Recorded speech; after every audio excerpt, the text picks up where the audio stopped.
Hi friends, అందరూ బాగున్నారా? Welcome to my YouTube channel. నేను లాస్ట్ వీడియోలో చెప్పాను కదండి, మేము శ్రీకాళహస్తి గూడూరు బస్ ఎక్కి వచ్చామని చెప్పి. అక్కడ బ్రిడ్జ్ దగ్గర ఆపేస్తున్నాడు. అక్కడి నుంచి మేము నడుచుకుంటా లోపలికంటూ వెళ్ళాము. మీరు శ్రీకాళహస్తి బస్సు డైరెక్ట్ ఎక్కితే కనుక మిమ్మల్ని టెంపుల్ ముందు దింపుతాడు. టెంపుల్ పక్కనే మీకు లగేజ్ కౌంటర్ ఉంటుంది. అక్కడ మీరు బ్యాగ్స్ అన్నీ సబ్మిట్ చేసేయాలి. మీ ఫోన్స్ కూడా అక్కడే ఇచ్చేయాలి. ప్రతి లగేజ్కి 10 రూపీస్ ఛార్జ్ చేస్తారు. ఫోన్కి కూడా సేమ్ ఛార్జ్. ఇక్కడ ఫోన్స్ లోపలికి అలౌ లేదండి, కాబట్టి నేను నోట్తో చెప్తాను, వినడానికి ట్రై చేయండి.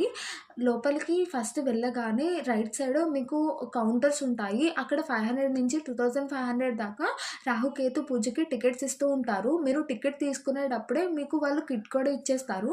ఎర్లీ మార్నింగ్ నుంచి ఈవినింగ్ వరకు రాహుకేతు పూజ అలా జరుగుతూనే ఉంటుంది. మీరు కిట్ తీసుకుని లోపలికి వెళ్ళాలి. ఫస్ట్ మీకు 750 కౌంటర్ వస్తుంది. 500 కౌంటర్ ఉంటుంది. మీరు అక్కడి వరకు వెళ్ళిపోవాలి. వెళ్ళిపోయిన తర్వాత మొత్తం అందరికీ పూజ అయితే సేమ్ ఉంటుందండి, కానీ మండపాలే వేరు.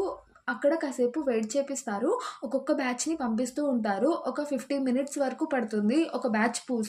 మీరు లోపలికి పంపించిన తర్వాత అక్కడ ఏమేమి ఉంటాయంటే, కిట్లో బ్లాక్ కలర్ జాకెట్ ముక్క, రెడ్ కలర్ జాకెట్ ముక్క, 2 నవధాన్యాలు, ఉలువలు, మిలువులు, 2 నాగపడగలు, ఒక పడగ ఉంటుంది, ఇంకో దానికి 5 పడగలు ఉంటాయి, ఇంకా 2 నిమ్మకాయలు ఇస్తాడు. అంతేకాకుండా కుంకుమ, పసుపు కూడా ఇస్తాడు. మీకు పూజ ఎలా చేయాలో పంతులు గారు 4 లాంగ్వేజెస్లో మొత్తం అంతా క్లియర్గా చెప్తూ ఉంటారండి.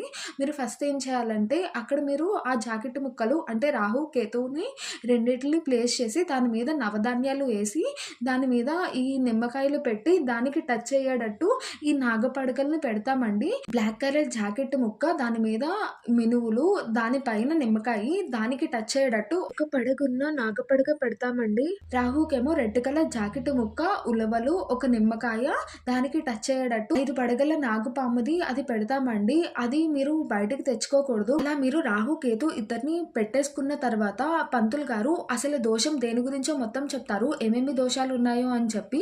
అంటే నాగదోషం, మీకు పెళ్లి కాకపోయినా లేదా చదువు రాకపోయినా లేదా ఫ్యామిలీలో ప్రాబ్లమ్స్ ఉన్నా ప్రతి దానికి ఇదే పూజ అని చెప్పి తను వివరంగా చెప్తారు. అది ఎందుకు చేస్తున్నారా అని చెప్పి. తర్వాత మంత్రాలు చదువుతా అక్కడ మీకు చామంతి పూలు ఇస్తారు. దాంతో పూజ చేయమంటారు. అది అయిపోయిన తర్వాత పసుపు కుంకుమ ఉంటుంది కదా, ఆ రెండాటిని మిక్స్ చేసేసి దాంతో పూజ చేయమని చెప్తారు. మీకు అలా పూజ 50 మినిట్స్ వరకు జరుగుతుంది.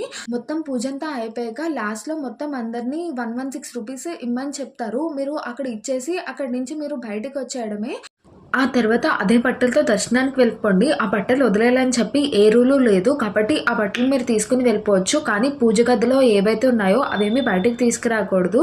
That's all for this video. Next వీడియోలో కాణిపాకం గురించి చెప్తాను. అంటే